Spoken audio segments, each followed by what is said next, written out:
Now, I know I previously talked a little bit about the physical hard drive, but now we're going to dive a little bit deeper and also talk about file systems. Now, first of all, we talked about the physical hard drive. I showed you this diagram earlier, although it was a little bit smaller, a little more rudimentary, but basically this is what the architecture of an old physical platter hard drive would look like. As I said before, it really doesn't affect us as much today as it did in the old days, where we really had to understand the architecture of the hard drive. So most of the time we really won't need to go to this level of detail, but your book certainly covers it quite extensively. So a single disk partition table has room for up to 4 partitions. These are the primary partitions. So any hard disk drive, whether it's a a spinning disk drive or it could be a SSD drive, it doesn't matter, but a single volume, I should say, a mounted volume drive can have 4 primary partitions and then up to 16 extended partitions. This is the same whether it's Windows or Linux. It's the same limitation. It works the same way in both. So not a lot of variation there. If we want to create a partition, we use the fdisk utility to do that. We're going to do this in the lab. I'm going to ask you to mount the drive. You're going to create a partition. We're going to do all that in the lab, so you kind of get a chance to do this, but the fdisk utility is what you're going to use to do that. So in Unix, each directory can be a partition, but it doesn't have to be. It's kind of one of these things that's kind of a throwback to the olden days with Linux, back in the late 60s, early 70s, and so forth. But swap, however, is the exception to that rule. It always must be its own partition. If you're not familiar with swap, swap is virtual memory. So you have your memory in a computer, but swap is sort of memory can be extended into that swap partition on the hard drive. It's when you don't have enough memory for all of your applications or services and so forth. You can use swap for that. And then root is always the other partition. So at a minimum, you always have the two. You have swap and you have root. From there, it's all optional. You don't have to necessarily have partitions for all these other directories that we talked about in the hierarchical file system, right? We talked about that file system standard, and I even talked about some of the history of that. Like USR used to be its own mount and so forth. Home is a common one. A lot of people make home mounted on a different disk because that way, if you make any changes to the operating system, you can just mount home again, and everybody's files are still there, right? So, different ways that people would do that. And certainly you could do that even in the cloud with our cloud-based system. We can create a disk and move home to that partition. So you could do something like that. So if you try the command less-f dev HDA1, assuming you have an HDA1, you probably don't on your VMs. It's probably SDA1. So you would just substitute SDA, but that will show you a contiguous stream of data being written to that disk. So you could try that on your virtual machine. Again, you might have to substitute HDA1 with SDA1. It could be something else too. So if you get an error, it could be a different device. So how do we organize all this stuff on disks? We got these partitions. We have to organize it all, and this is what a file system does. You can think of a file system as sort of like the librarian of files on our disk, right? If you think about a library has a card well, nobody uses card catalogs anymore, but for those of you old enough to remember card catalogs, you had a card catalog that would tell you where to go find the books on the shelf. So the library had this physical structure to it where you have shelves, the shelves have numbers, they have sections and so forth and so on. If you're looking for a specific book, you go to the card catalog, you find the book that you're looking for, and then it tells you where to go find it on the shelf. That's what the file system does for us. Those books can be organized any way you want in the card catalog, but that doesn't necessarily have to reflect how they're organized on the shelves in the library, right? So the card catalog is independent of that library. Likewise, the file system that we see is the card catalog. When we go to access a file, it's on that physical file system. It isn't necessarily, in proximity to other files in the same directory, for example. They're completely different, right? All right, so to format a newly created partition, we're going to use the mkfs command to do that. I show you an example of using that command there. We'll do this in the lab, as I said before. And then you can run that command that I have on that second line to verify that it's, that it's there. Obviously, you'd have to change the HDA1 because we won't have an HDA1. But swap drives, when you create a partition that's a swap, you have to use the mkswap command to make a swap partition. So it's a little bit different. And then you have to use the swap on and swap off to set whether or not you're using that swap partition. So you can make new swap partitions. You can change the size of it, right? By default, when you install Linux, it'll have a reasonably sized swap, but sometimes you find you have to change that. So you just create a new partition for whatever size you want, turn off the old one, turn on the new one, you're good to go. All right, so journaling versus non-journaling. So most file systems in Linux can be in one of these two categories. It's either a journaling file system or non-journaling. What is the difference? A journaling file system, there is some overhead to keep track of the changes that are happening in the file system, whereas with non-journaling, that overhead doesn't exist, so sometimes it's a little bit faster. But if the system crashes, if something bad happens, it doesn't know where it was, it doesn't know what it was doing. That could certainly be a challenge, and it could cause corruption of the file system. So most modern file systems are journaling file systems. Today we have enough resources and computing resources on most of our systems that we don't have to shave that little bit of overhead to get the performance that we need. So using a journaling file system makes a lot of sense today, whereas before there were things we would do to shave off from the resources that we need. So journaling file systems are going to keep track of changes that are going to be written. It's supported starting with ext3 with Linux. So ext2 was a non-journaling file system. ext3 and 4 are journaling file systems. You can certainly choose to use a non-journaling if you wanted to, but most of us today use journaling file systems. There are many other file systems other than ext2, 3, and 4. You can go and research those and find those, but by and large, most common, we're going to be using something like ext4 on most modern Linux systems. And there's a list of a whole bunch of different file systems that are available when you use that mkfs command. These are all the different options that you'll have available for creating your file system. But like I said, we're mostly going to be using ext. So file space is the collection of storage devices accessible to the user. You have a logical view and a physical view. The logical view of the file space, as I described before, is kind of like the card catalog.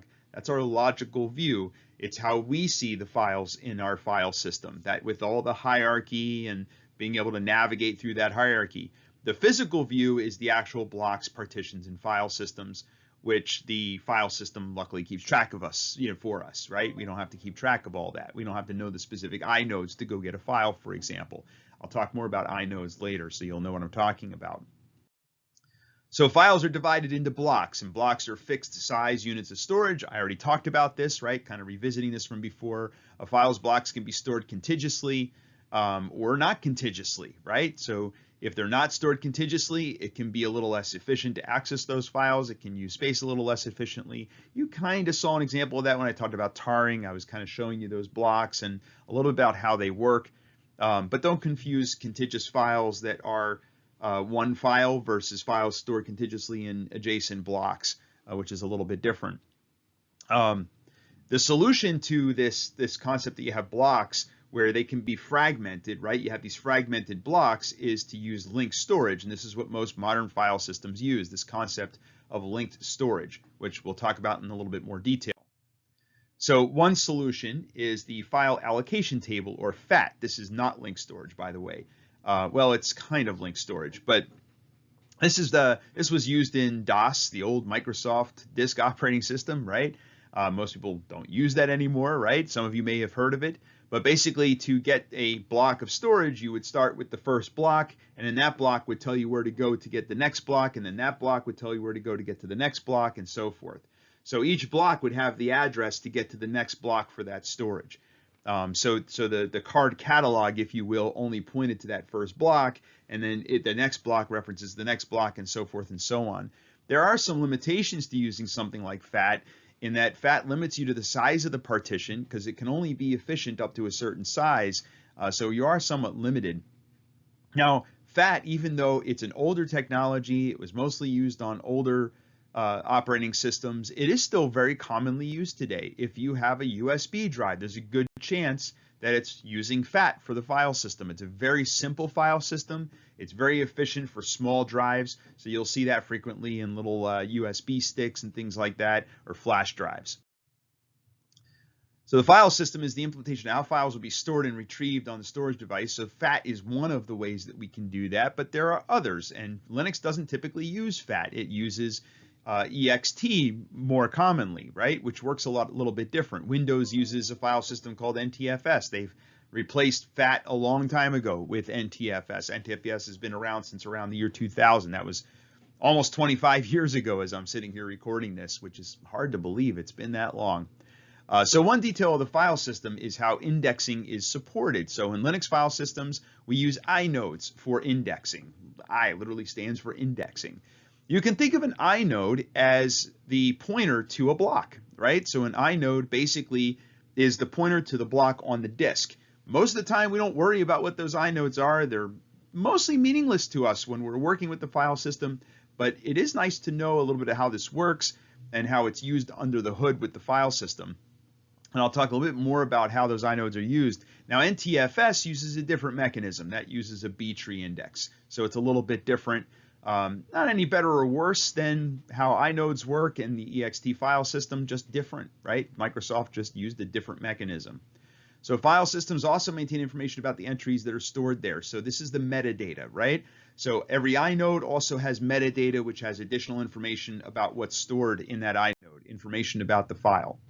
So using a linked allocation for blocks leads to having file eventually spread across all these different disk platters, right? So access the file can become less efficient when you're using these inodes across many of these non-contiguous blocks. So fragmentation happens, and that's where defragmentation comes in, where when we defragment storage, we're basically taking all the inodes that are related, or I'm sorry, all the blocks that are related, and we're reorganizing them so they're closer together. Because if you think about it, when you're reading a file, chances are you're reading the whole file, not part of the file, right? So it's more efficient to have them in close proximity, makes the drive work a little bit faster. Now, some of this has, of this concern kind of goes away with flash drives a little bit. And also, most file systems now do this automatically, so you don't have to go and defragment the drive. A lot of you probably remember Windows, 25 years ago in Windows. Well, if you're old enough to remember, we used to have to manually defragment our drives every once in a while. No, when's the last time anybody defragged a drive? It's something that automatically happens in the background now for most operating systems, Linux being one of those. Windows also does this. And of course, your phone has to defrag itself sometimes. That's a file system. It does the same thing, right? So a snapshot is an image of the state of the computer should there be a crash so that it can roll back to that image. And journaling stores all of that information. Journaling is how it knows how to do those rollbacks. So aside from block storage, we have file storage. This would be typically what you might see in a network file storage device like a NAS or a SAN. Basically, it removes the responsibility of managing a file system from the operating system to the device that's hosting those files, right? So when you're pointing to a network attached storage, for example, you don't have to partition that. You don't have to create a file system. It's already a file system. You're just mounting it, right? Or pointing to it if it's using some kind of network file standard, which we'll talk about network file systems later in the course. Then object storage is a bit of a newer concept than file storage, but it's a flat file system. So file storage has hierarchy, which we're used to, right? That's where we have folders that contain folders and can contain folders, and then files and all these different folders, and there's some kind of hierarchical relationship there. Whereas object storage doesn't have a hierarchical relationship. There, you're storing a file and you get back a handle for that file, and that's it. The handle is basically a unique identifier. So when you look at things like cloud storage, right, we're actually going to look at buckets when we do our lab. We'll look at how a bucket works, right, because we're going to mount a bucket to our file system. We're going to kind of use that as a drive. But you'll kind of see how that works, but that's object storage. So everything is treated as an object. It has a unique handle, and that's how you go and get those objects later on. They usually look like a GUID, which is just a global unique identifier.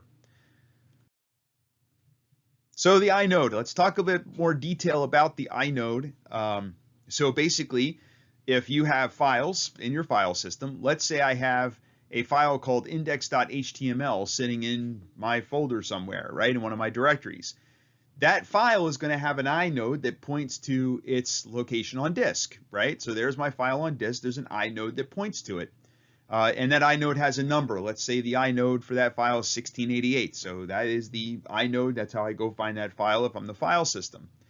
Now, if I have another file that I create, I could create another file that isn't a file in itself.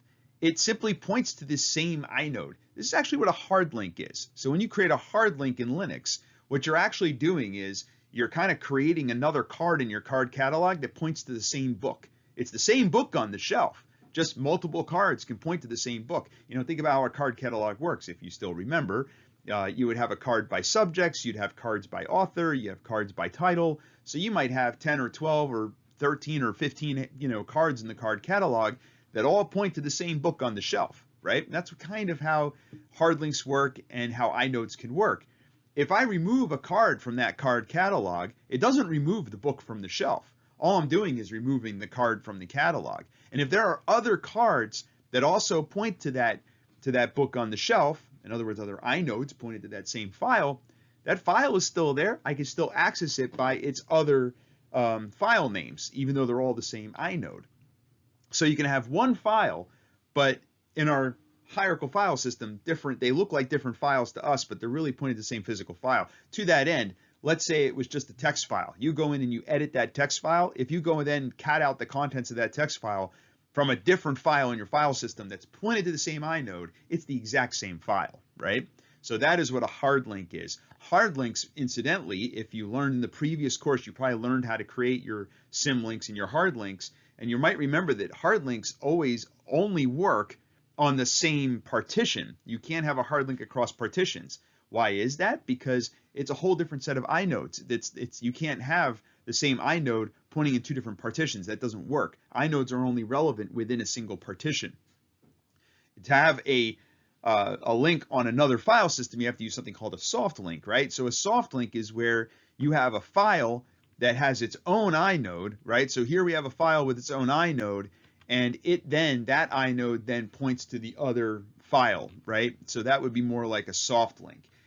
So it's got its own inode, and it just has the information on the path to the other file, which then references the other inode when you go to access it. So a little bit different, a symlink, and that can work across partitions because we're not using the same physical inode. We have a new inode that could be on a different partition, and the contents of that file is really the instructions on where to go find it in the hierarchy, which again could be any file system or any partition rather.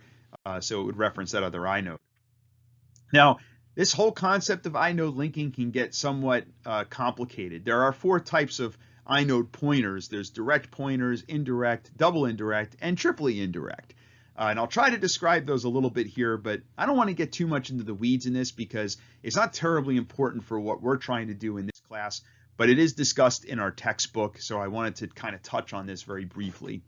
So the inode metadata, this is all the stuff that you would find in the inode metadata. This chart is in the textbook, so I'm not going to go over all these items, but just understand that it's there. But when you have an inode, basically you can have you have pointers that point to other inodes. I was talking earlier about how you have all these different blocks that have to store a file. An inode points to these many blocks, right? And the blocks are all linked.